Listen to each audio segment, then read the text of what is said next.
안녕하십니까. 오늘은 생생한 신앙 부흥 체험 가이드 9 개인적 신앙 부흥의 단계 제 3장을 저희가 살펴보도록 하겠습니다. 우리의 문제의 해결책이 있을까요? 있다면 그것이 무엇일까요?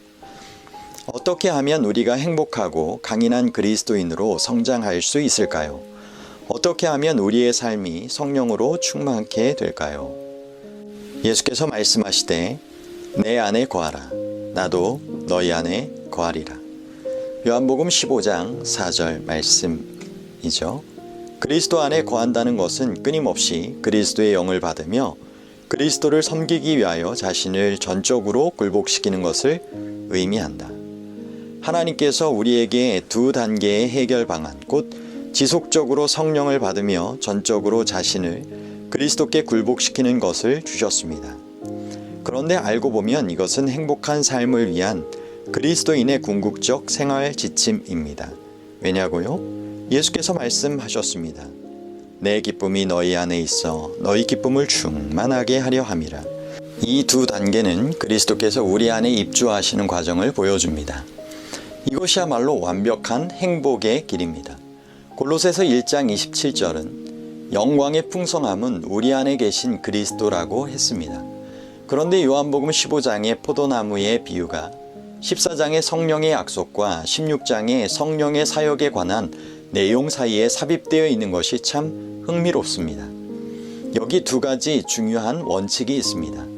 첫째는 우리의 전 존재와 우리의 모든 소유를 포함하여 매일 자신을 전적으로 하나님께 굴복시키는 것이고, 둘째는 매일 믿음으로 성령의 부어주심을 구하고 수용하는 것입니다. 자신을 매일 예수께 굴복시키는 것이 왜 그렇게 중요합니까? 예수께서 누가복음 9장 23절에 아무든지 나를 따라오려거든 자기를 부인하고 날마다 제 십자가를 지고 나를 따를 것이니라고 말씀하셨습니다. 여기서 날마다라는 것은 예수를 따르겠다는 결심이 매일 반복되어야 한다는 뜻입니다. 자기를 부인한다는 것은 자신의 삶의 주도권을 예수께 양도한다는 뜻입니다. 제 십자가를 진다고 해서 매일 고난을 당한다는 말은 아닙니다. 그것은 우리의 자아를 부인하고 기쁨으로 자진하여 예수께 굴복한다는 뜻입니다. 사도 바울도 자신에 대하여 내가 매일 죽노라고 하지 않았습니까? 예수님 당시에 어떤 사람이 십자가를 졌다는 것은 그가 사형 언도를 받고 십자가 형틀에 박히기 위해 처형 장소로 간다는 뜻입니다. 그러므로 그리스도를 따르기 위해서 우리는 항상 어려움을 만날 준비가 되어 있어야 합니다. 우리는 우리의 신체적 생명을 세상에 태어날 때 받습니다.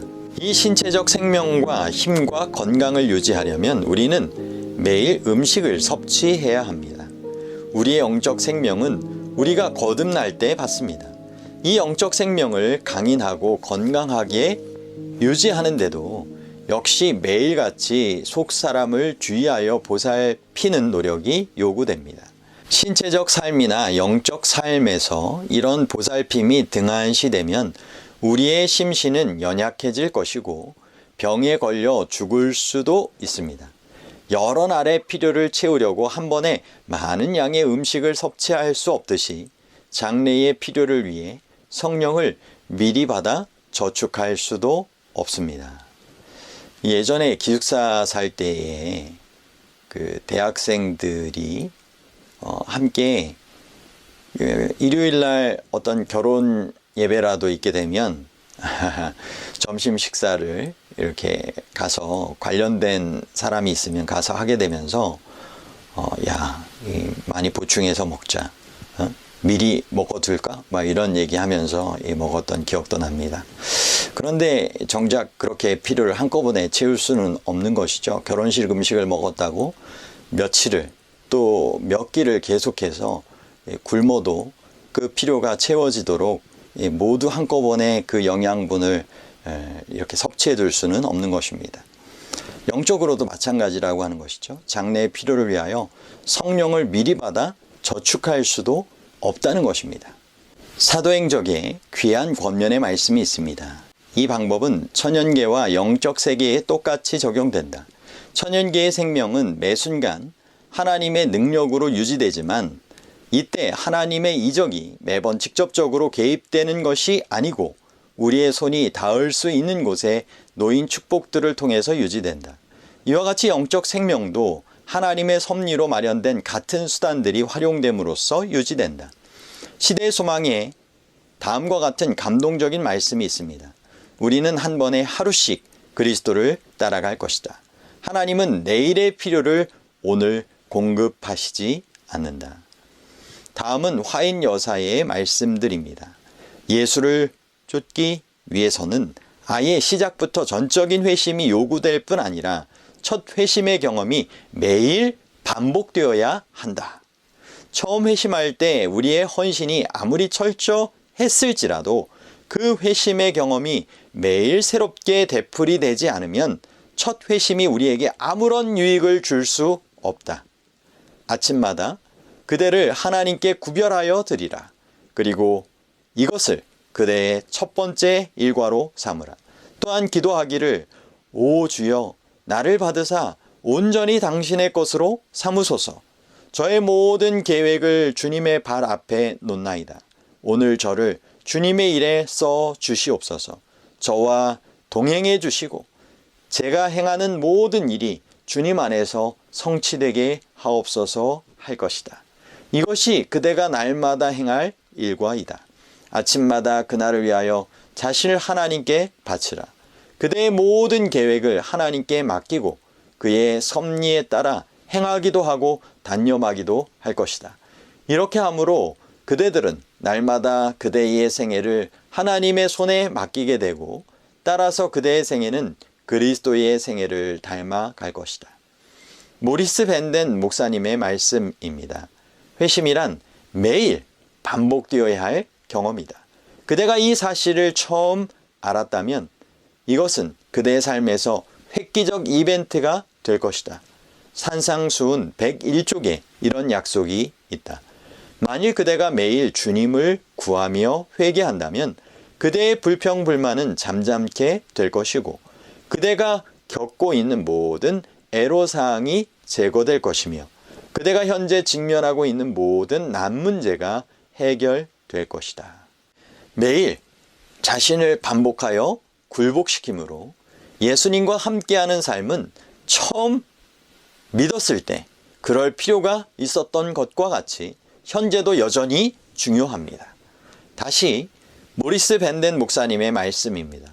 하나님과 매일 동거함으로 생겨나는 관계는 우리로 하나님께 부단히 굴복하게 하고 매 순간 그를 의존하게 한다. 우리가 아침마다 의식적으로 자신을 예수께 굴복할 때 우리는 우리를 향한 예수님의 소원을 행하고 있다는 것을 믿을 수 있습니다. 이는 예수께서 말씀하시기를 다 내게로 오라. 또 내게 오는 자는 내가 결코 내쫓지 아니하리라 하셨기 때문입니다. 주님께서는 우리를 위하여 위대한 일을 행하려고 하신다. 우리는 수적 우위 대신 우리의 영혼을 예수께 전적으로 굴복시키는 것으로 승리를 도모해야 한다. 우리는 전능하신 이스라엘의 하나님을 신뢰하는 가운데 그의 능력 안에서 전진해야 한다. 자신을 철저히 굴복시킨 사람들을 통하여 하나님께서 행사하실 어마어마한 영향력에 관해 존 웨슬리 목사님이 다음과 같이 기술했습니다. 하나님께서는 99%만 헌신한 군단의 병력보다 100% 헌신한 한 사람을 통하여 더 위대한 일을 행하실 수 있다. 다시 한번 읽어볼까요? 하나님께서는 99%만 헌신한 군단의 병력보다 100% 헌신한 한 사람을 통하여 더 위대한 일을 행하실 수 있다. 참 우리가 깊이 생각해 보아야 할 아주 중요한 언급입니다. 우리가 정말 100% 헌신한 한 사람이 되기를 주님께서 원하시고 계십니다. 또한 우리가 그러한 사람이 되기를 원하며 되어야겠죠? 화인 여사의 말씀입니다.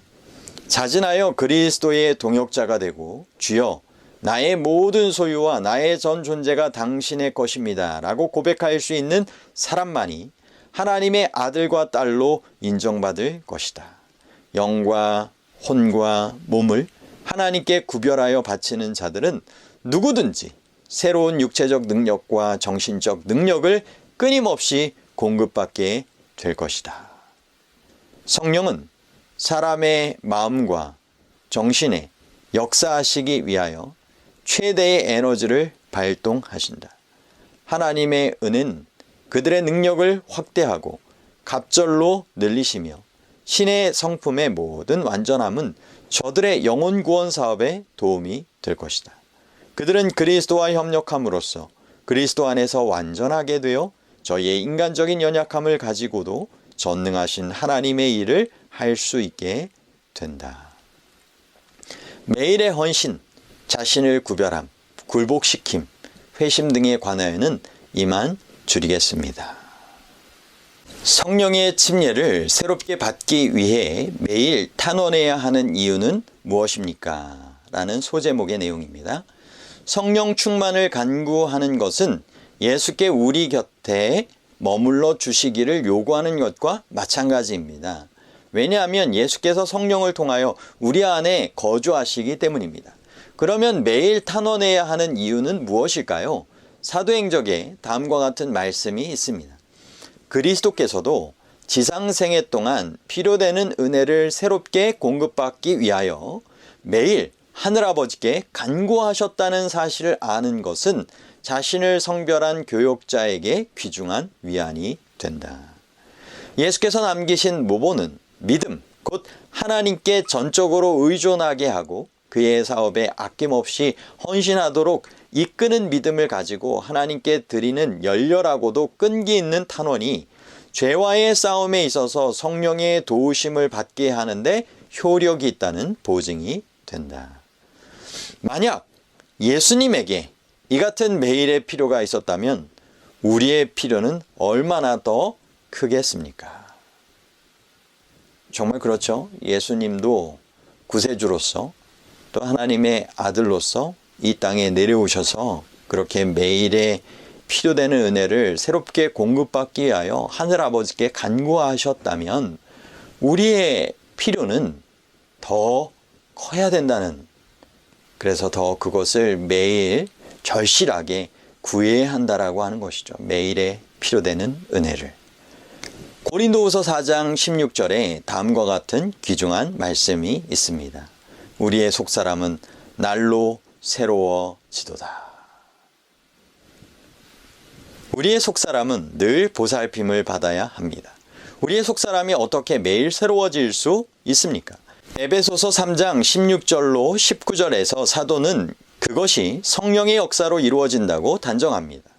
그의 영광의 풍성함을 따라 그의 성령으로 말미암아 너희 속사람을 능력으로 강건하게 하시오며 믿음으로 말미암아 그리스도께서 너희 마음에 계시게 하시옵고 너희가 사랑 가운데서 뿌리가 박히고 터가 굳어져서 하나님의 모든 충만하신 것으로 너희에게 충만하게 하시기를 구하노라.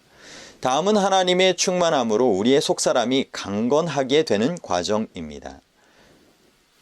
지속적인 성령의 부어주심을 위해 매일 기도해야 합니다. 그 결과로 그리스도께서 우리 안에 거하십니다. 그리스도께서 그의 영광의 풍성함을 따라 우리의 속사람에 능력을 주십니다. 하나님의 힘은 초자연적 힘을 가졌지만 우리에게는 아주 경미하게 임하기 때문에 우리는 그것을 감지하지 못합니다. 이것은 마치 몸에 흐르는 전류처럼 우리가 감지할 수 없을지라도 생존을 위해 꼭 필요한 것과 같습니다. 여러분, 우리의 몸에는 이 전기가 흐르고 있는 것 아시죠? 그래서 심장에 있는 전기가 잘 흐르고 있는지 건강을 체크하는 것이 이 심전도를 체크하는 것이듯이 우리의 각 그 몸에는 이와 같은 생명의 전류가 흐르고 있는 것입니다. 마찬가지로 하나님께서는 이 성령을 통하여 다시 한번 우리의 속사람이 주님의 그러한 능력으로 주님의 은혜로 이와 같은 이 전류가 흐르게 되도록 은혜 베푸시길 원하시는 것이죠. 생명의 전류를 공급하길 원하시는 것입니다. 이렇게 하나님의 사랑이 우리의 마음에 주입됩니다. 이것이 하나님의 모든 충만하심으로 사는 삶입니다. 또 하나의 중요한 성경절이 에베소서 5장 18절입니다. 성령으로 충만함을 받으라. 여기서 우리가 유의할 것이 있습니다. 이 말씀은 하나님의 권면이 아니고 하나님의 명령이라는 것입니다. 하나님께서는 우리가 성령과 동거하기를 요구하십니다. 히라버 전문가들에 의하면 요하네스 마아거의 풀이가 정확한 것을 알 수 있습니다. 즉 지속적으로 반복하여 새롭게 성령으로 충만함을 받으라 라는 것입니다. 2014년 작년 안교 교과에서 다음과 같이 가르치고 있습니다. 성령으로 침례받는다는 것은 성령의 영향권 안에 전적으로 몰입함을 뜻한다. 곧 성령으로 가득 채워지는 것이다. 이것은 단 한 번의 경험이 아니고 지속적으로 되풀이되어야 할 경험이다. 이 점을 강조하기 위하여 사도는 에베소서 5장 18절 후반에 채우다라는 뜻의 히라버 동사를 현재 진행형으로 묘사했다. 위의 절은 에베소서 5장의 말씀입니다. 그런데 사도 바울은 에베소서 1장 13절에 이미 다음과 같이 기록했습니다. 그 안에서 또한 믿어 약속의 성령으로 인치심을 받았으니 이로 보건대 에베소의 신자들은 이미 성령을 받은 것을 알 수 있습니다. 그럼에도 불구하고 그들은 성령으로 말미암아 능력으로 강건하게 될 필요가 있었고 하나님의 모든 충만하심으로 충만하게 될 필요가 있었고 지속적으로 반복하여 새롭게 성령으로 충만함을 받을 필요가 있었습니다. 그리고 사도는 4장 13절에서 성령을 근심케 하거나 모욕하지 말라고 경고합니다. 다음은 화인 여사의 말씀입니다. 모든 교육자는 성령의 침례를 위해 매일 하나님께 탄원해야 한다. 우리가 그리스도의 의를 소유하기 원할진대 우리는 매일 성령의 감화 아래 변화함을 받고 신의 성품에 참여하는 자가 되어야 한다. 인간의 취미를 고상하게 하고 심령을 거룩하게 하며 전인적 품격을 높이는 것은 성령께서 하시는 일이다. 주님께서 화인 여사를 통하여 또 이렇게 말씀하셨습니다. 성경 말씀을 하나님의 음성으로 간주하고 성경의 가르침을 따르기를 소망하는 자들은 하나님께서 참 신자들에게 주시기 위하여 성령의 선물 안에 이미 준비하신 것들, 즉 매일의 공과와 매일 부어주시는 신령한 열심과 권능을 받을 것이다. 여러분, 매일의 공과와 매일의 부어주시는 신령한 열심과 권능을 받기 원하십니까? 그리스도의 의를 매일같이 덧입기를 원하십니까? 그렇다면 성령의 침례를 구하되 매일 간구하라는 것입니다. 우리가 그 일을 위하여 함께 잘 염두에 두고 실천하면 좋겠습니다. 우리의 취미를 고상하게 하고 심령을 거룩하게 하고 전인적 품격을 높여 변화함을 받아 신의 성품에 참여하게 하는 것은 다 성령의 하시는 일이라는 것입니다. 화인 여사는 이에 덧붙여 우리는 한 번에 하루씩 그리스도를 따라갈 것이다. 하나님은 내일의 필요를 오늘 공급하시지 않는다라고 했습니다. 매 순간 하나님의 사자와 연결되는 것은 우리의 영적 진보에 필수적이다. 우리가 이미 하나님의 영을 어느 정도 받았을지라도 우리는 기도와 믿음으로 부단히 더욱 풍성한 성령의 부어주심을 간구해야 한다. 이런 놀라운 말씀도 있습니다. 사도의 시대에 신자들을 한 마음으로 묶어준 같은 사랑의 침례가 오늘 그대에게도 필요하다. 우리가 함께 연합을 위하여 기도하는데 정말 성령을 통한 이와 같은 사랑의 침례가 우리에게 매일 공급되면 우리 안에 얼마나 연합된 이 사랑의 공동체를 이루게 될까요? 로마서 5장 5절에 보면 하나님의 사랑이 성령에 의해 우리에게 부어졌다고 했습니다. 매일 반복되는 성령의 침례, 성령으로 충만케 됨은 매일 반복되는 사랑의 침례, 하나님의 아가페 사랑으로 충만케 되는 것을 초래합니다. 그리고 갈라디아서 5장 16절을 보면 성령을 따라 행할 때 죄의 권세가 깨어졌다고 했습니다. 다음으로는 개인적 헌신 예배의 중요성이라는 소제목의 내용을 함께 나누겠습니다. 예수께 매일 자신을 굴복시키고 성령 충만을 받기 위하여 탄원하는 것이 그렇게 중요하다면 개인적으로 드리는 헌신과 예배는 신앙에 있어 어떤 위치를 차지합니까? 매일 드리는 헌신 예배와 안식일 준수는 신령한 삶의 기반입니다. 지금까지 우리는 몇몇 성경 구절과 여러 다른 인용구를 살펴보았습니다. 이들의 공통된 주장은 우리의 속사람이 매일 새롭게 될 수 있다는 것입니다. 이것은 우리가 날마다 드릴 개인적 헌신 예배의 중요성에 분명한 빛을 비추고 있습니다. 조석으로 드리는 번제는 모든 성막 예배 제도의 기초를 이루고 있었습니다. 안식일에는 조석의 번제와 아울러 안식일을 위한 번제가 추가되었습니다. 번제는 어떤 중요한 의의를 가지고 있습니까?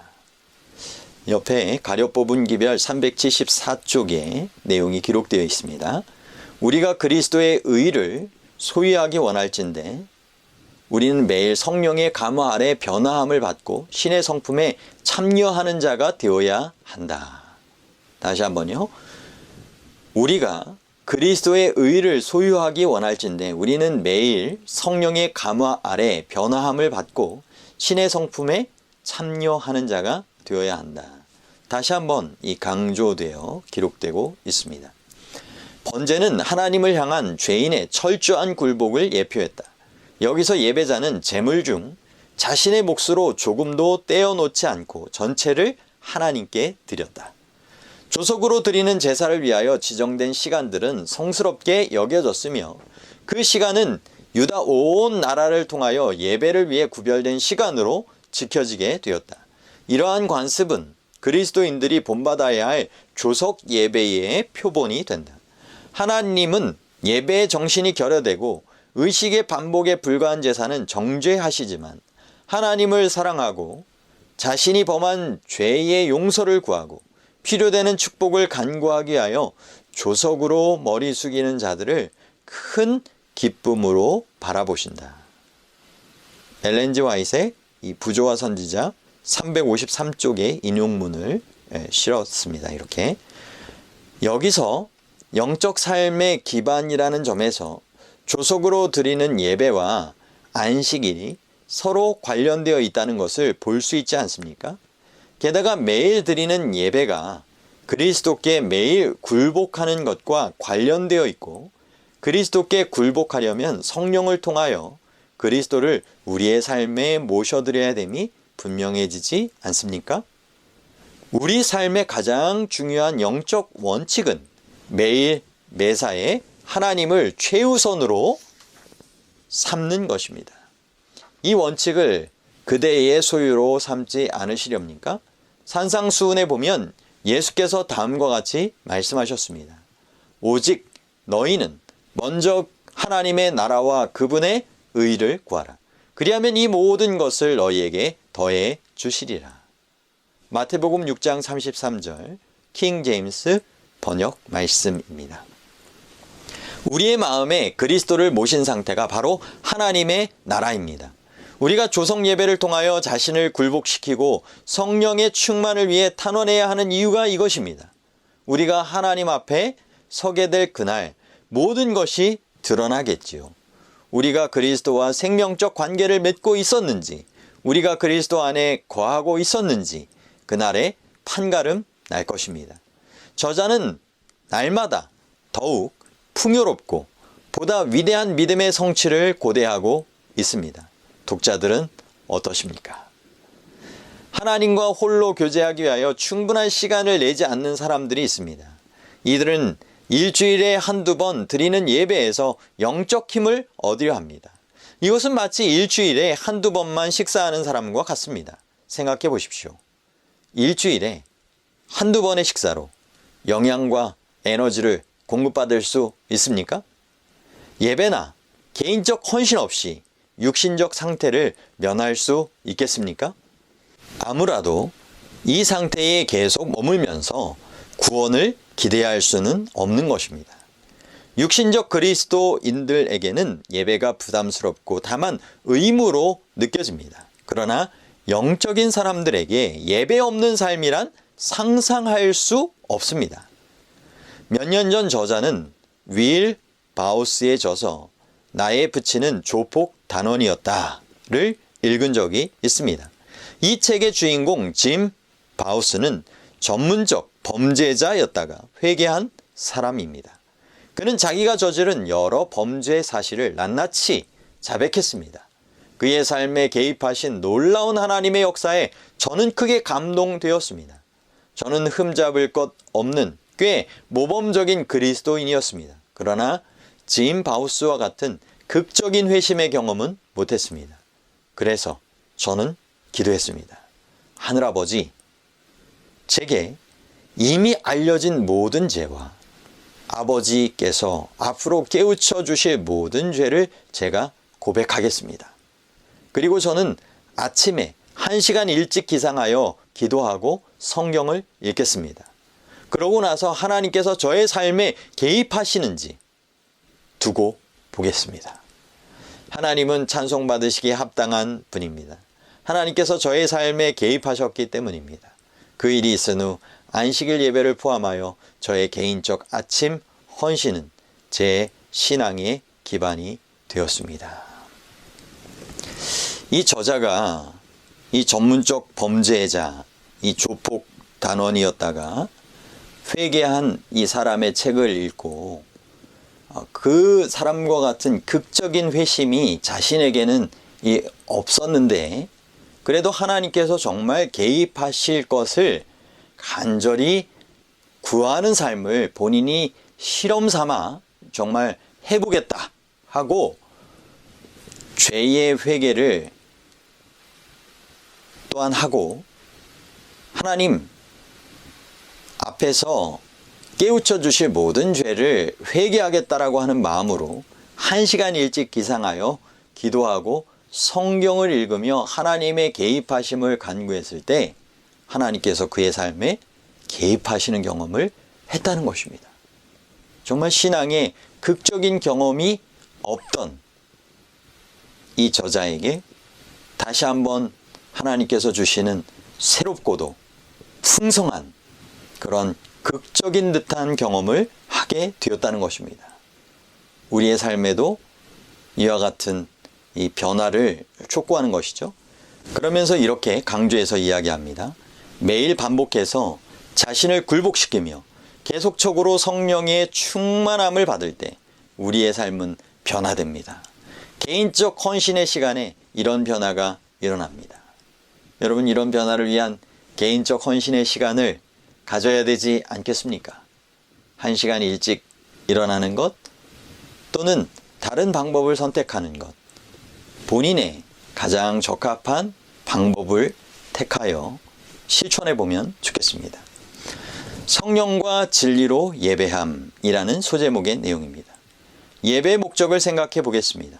인류에게 보내시는 하나님의 마지막 자비의 기별은 창조주께 드리는 예배와 짐승을 대상으로 한 두 예배를 대조적으로 보여줍니다. 예배의 외적 표징은 창조주를 기억하기 위하여 제정된 안식일입니다. 예배의 내적 표징은 요한복음 4장에 기록되어 있습니다. 아버지께 참되게 예배하는 자들은 영과 진리로 예배할 때가 오나니 곧 이때라. 아버지께서는 자기에게 이렇게 예배하는 자들을 찾으시느니라. 하나님은 영이시니 예배하는 자가 영과 진리로 예배할지니라. 영으로 예배한다는 것은 의식적으로 예배드린다는 뜻도 되지만 예배를 통해 성령으로 충만함을 받는다는 뜻도 됩니다. 진리로 예배한다는 것은 진리의 화신이신 예수께 전적으로 굴복하며 산다는 뜻입니다. 예수께서 내가 곧 진리요라고 말씀하셨습니다. 또 우리 안에 거하시는 예수님을 통하여 하나님의 말씀과 명령을 준행한다는 뜻입니다. 왜냐하면 성경에 아버지의 말씀은 진리니이다, 주의 율법은 진리로소이다 라고 기록되어 있기 때문입니다. 우리가 지금 참된 예배를 드리지 않고 있다면 우리는 위기의 때를 위하여 준비되지 못할 것입니다. 이것은 육신적 그리스도인들에게 예외 없이 큰 문제가 될 것입니다. 비단 안식일 외적인 그런 형식에서 우리가 예배 드리는 것으로 만족할 것이 아니라 내적 표징이 되는 신령과 진리로 예배하는, 그래서 성령의 임재를 충만을 경험하고 진리의 말씀을 살피고 순종하는 삶을 함께 살아갈 때 그것이 바로 마지막 위기의 때를 위하여 준비되는 삶이라는 것을 꼭 기억하게 되기를 바랍니다. 믿음의 전진과 성경에 대한 지식의 성장을 위하여 하나님의 도움을 원하지 않을 사람이 없을 것입니다. 그런데 다음에 제시된 그릇된 관념은 많은 그리스도인의 성장에 걸림돌이 될 것이라고 생각합니다. 침례와 성령이라는 다음의 소제목 내용입니다. 어떤 이들은 그들이 받은 물의 침례가 성령의 충만을 받은 증거라고 생각합니다. 그래서 그들은 이 문제에 관한 한 더 염려할 필요가 없다고 말합니다. D.L. 무디 선생께서 이렇게 말했습니다. 많은 사람이 한 번 성령의 충만을 받으면 영원히 충만하다고 말한다. 나의 친구들이여, 사람이란 그릇은 다 공성이다. 늘 채워져 있기 위해서 우리는 수도꼭지 아래 계속 머물러 있어야 한다. 요셉 H. 와그너 목사님은 이렇게 말했습니다. 침례가 성령의 선물을 받은 증거라고 간주되는 곳마다 침례받은 신자들로 육신적 안도감에 빠지게 한다. 그들은 단지 자기가 받은 침례가 하나님께서 인정하신다는 증거라고 생각한다. 그들은 마음속에 계신 성령 대신 침례로 자신의 믿음의 보증을 삼는다. 침례가 중대한 결정이라는 것을 부인할 사람은 아무도 없습니다. 침례는 하나님의 뜻에 꼭 부합되기 때문입니다.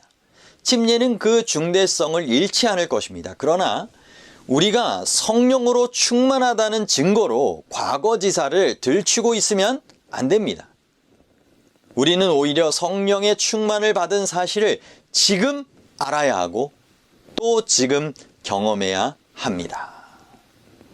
과거에 침례받은 것만으로 안 된다는 것이죠. 지금 바로 성령의 충만을 받는 삶을 경험해야 한다는 것입니다. 그 삶이 무엇인지를 알아야 한다는 것입니다.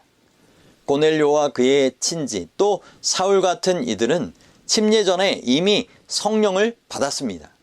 사마리아인들이나 에베소 교회의 12명의 신자들처럼 다른 이들은 침례 후에 성령을 받았습니다. 그러므로 성령을 받은 시기가 침례 전이거나 침례 후이거나 침례 시거나 아무 상관이 없습니다. 중요한 것은 시기가 어찌 됐건 우리가 과거에 성령을 받았고 지금도 성령을 마음에 모시고 있느냐 하는 것입니다. 과거에 일어난 일보다 현재 상황이 어떠하냐가 중요합니다.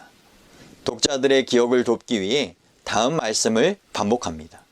우리는 우리의 신체적 생명을 세상에 태어날 때 받습니다.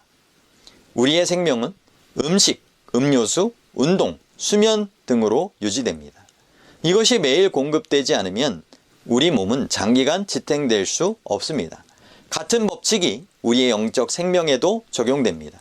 우리의 새 생명은 우리가 그리스도께 전적으로 굴복했을 때 성령을 통하여 받습니다. 우리의 영적 생명은 성령, 기도, 하나님의 말씀 등에 의해 유지됩니다. 화인 여사의 말입니다. 천연계의 생명은 매 순간 하나님의 능력으로 유지되지만 이때 하나님의 이적이 매번 직접적으로 개입되는 것이 아니고 우리의 손이 닿을 수 있는 곳에 놓인 축복들을 통해서 유지된다. 이와 같이 영적 생명도 하나님의 섭리로 마련된 같은 수단들이 활용됨으로 유지된다. 사도행적 285쪽 인용문입니다. 육체적 생명이든 영적 생명이든 저절로 우리 안에서 작동되는 것이 아닙니다. 이것들이 유지되기 위해서는 하나님께서 마련하신 수단이 활용되어야 합니다. 다시 말해서 우리가 거듭났을 때 우리에게 성령이 주어지는 이유는 성령께서 우리 안에 영주하시기 위함인데, 성령께서 영주하시기 합당한 환경을 조성하기 위해서 우리는 하나님께서 마련하신 수단들을 잘 활용해야 합니다. 이런 수단들을 적절히 활용하지 않을 때 어떤 결과가 빚어질지 짐작할 수 있습니다. 이 수단들 중에서 가장 중요한 것은 역시 성령입니다. 그리고 기도는 말씀과 예배를 통하여 우리를 하나님께 연결시켜주는 것이므로 역시 중요하다 하겠습니다. 앞에서 언급되었지만 우리의 속사람을 매일같이 주의하여 보살피는 노력을 규례로 삼기 바랍니다. 이것을 등한히 할 때 우리는 결국 후회스런 귀결을 경험하게 됩니다. 미리 잔뜩 먹어둘 수도 없고 성령을 미리 쌓아둘 수도 없습니다. 하나님은 내일의 필요를 오늘 공급하시지 않는다 하셨죠? 이제 다음에 두 가지 필수적 요점이 꽤 분명하게 설명되었다고 생각됩니다. 첫째로 예수께 우리의 삶을 매일 굴복시키는 것.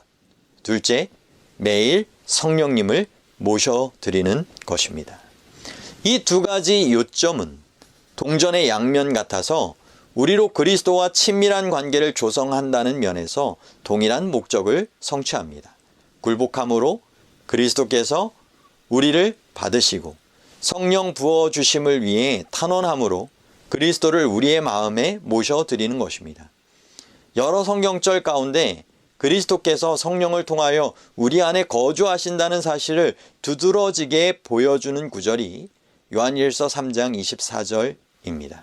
우리에게 주신 성령으로 말미암아 그가 우리 안에 거하시는 줄을 우리가 아느니라. 다음으로는 성령의 영향력이라는 소제목의 내용입니다. 성령께서 우리 안에 거하시면 그리스도의 지상생애의 업적들이 성령에 의해 우리 안에서 재현됩니다. 로마서 8장 2절에는 이는 그리스도 예수 안에 있는 생명의 성령의 법이 죄와 사망의 법에서 너를 해방하였음이라고 기록되어 있습니다. 성령의 법이란 하나님께 전적으로 굴복한 사람의 마음에 성령께서 일하시는 방법이라고 해석할 수 있습니다. 오직 성령께서만 예수님의 업적을 우리의 마음에 회생시킬 수 있습니다. 다음은 이와 관련된 화인 여사의 명쾌한 주석입니다. 성령은 갱생시키는 주선자로서 주어지셨는데 이와 같은 주선이 없었으면 그리스도의 희생이 아무 소용이 없을 뻔하였다.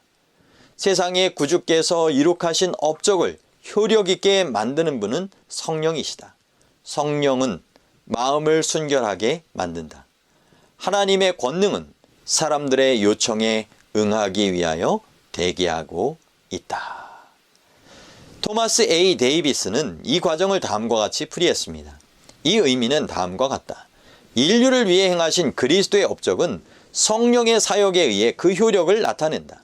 성령의 사역 없이는 겟셋마네와 십자가에서 이룩하신 그리스도의 업적, 부활과 하늘 성소의 중보 사업 등이 효력을 드러내지 못할 것이고, 성령의 사역 없으면 그리스도의 업적은 세상의 어떤 대형 종교단체나 도덕적 지도자들의 실적보다 두드러지게 유용하지도 못할 것이다. 그리스도는 이들보다 모든 면에 월등하신 분이셨지만 자신의 모본과 가르침만 가지고는 인류를 구원하시기에 역부족이셨다.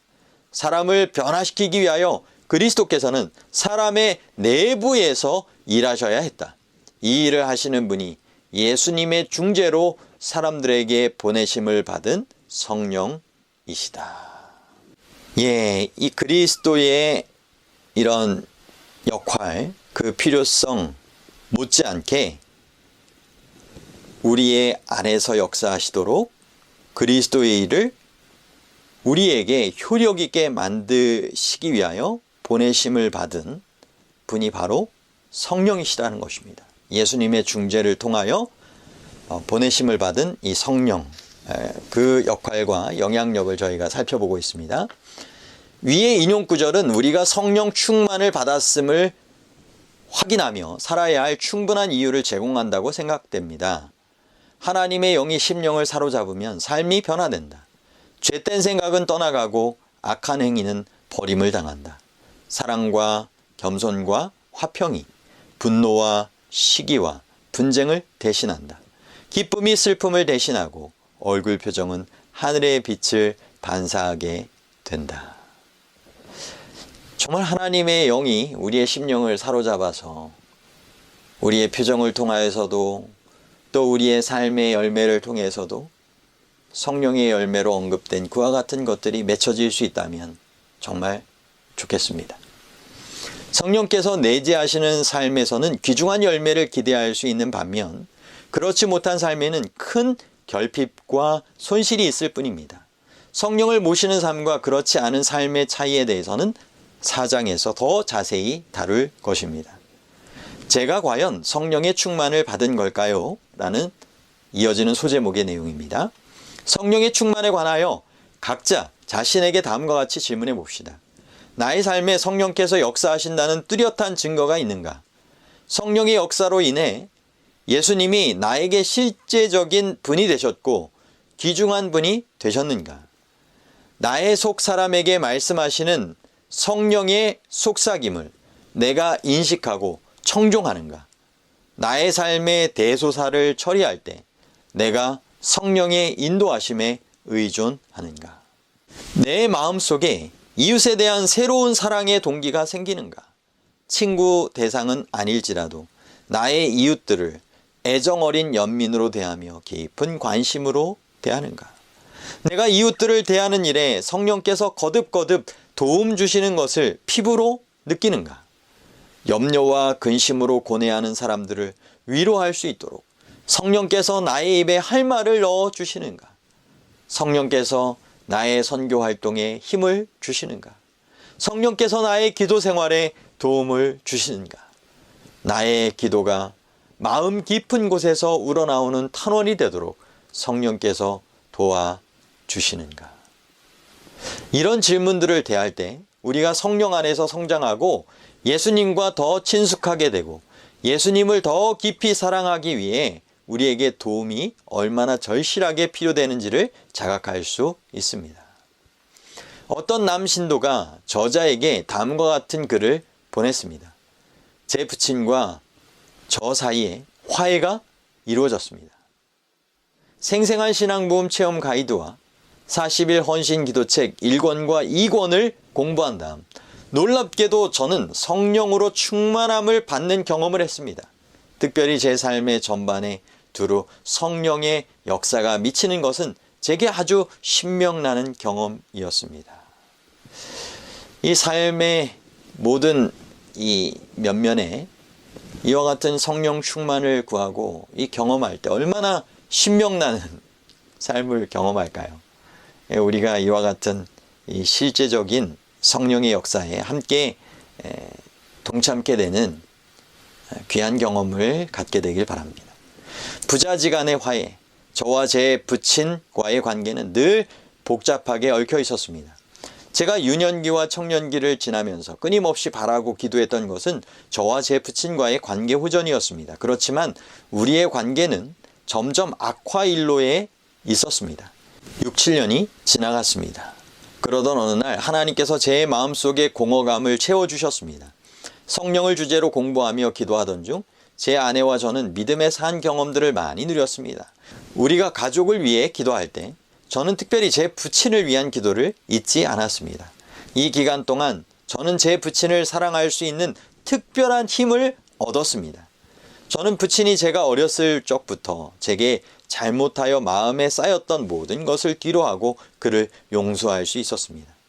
이제 저와 제 부친은 좋은 친구가 되었습니다. 부친은 더 영적인 신자가 되었고 자신의 신앙 경험을 친구들과 나누기 시작하셨습니다.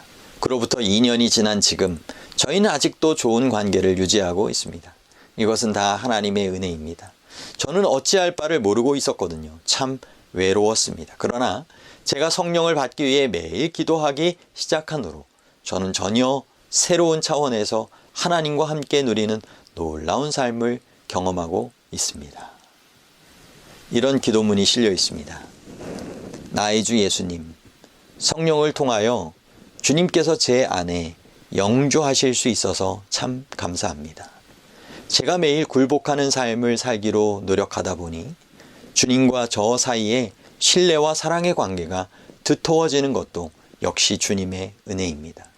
주님, 저는 성령에 대하여 더 많이 알고 싶습니다. 특별히 성령의 사역에 대하여 더 잘 이해할 수 있게 해주세요. 성령께서 저와 제 가족과 제가 출석하는 교회를 위해 어떤 계획을 가지고 계신지 제가 분명히 이해할 수 있도록 도와주세요. 제가 매일 탄원할 때마다 반드시 성령을 받을 수 있는 방법을 가르쳐 주세요. 주님의 모든 은혜에 감사드립니다. 아멘. 에베소서 5장 18절의 추가 해설이라는 소제목 내용입니다. 성령으로 충만함을 받으라. 에베소서 5장 18절을 읽어보면 충만함을 받으라는 구절이 명령형이라는 것을 쉽게 알 수 있습니다. 그리고 이 명령은 모든 사람에게 적용된다는 것과 성령 충만을 추구하는 것은 신자 각자의 의무라는 것도 알 수 있습니다. 그러나 히라버 원문 성경은 우리에게 더욱 풍성한 자료를 제공합니다.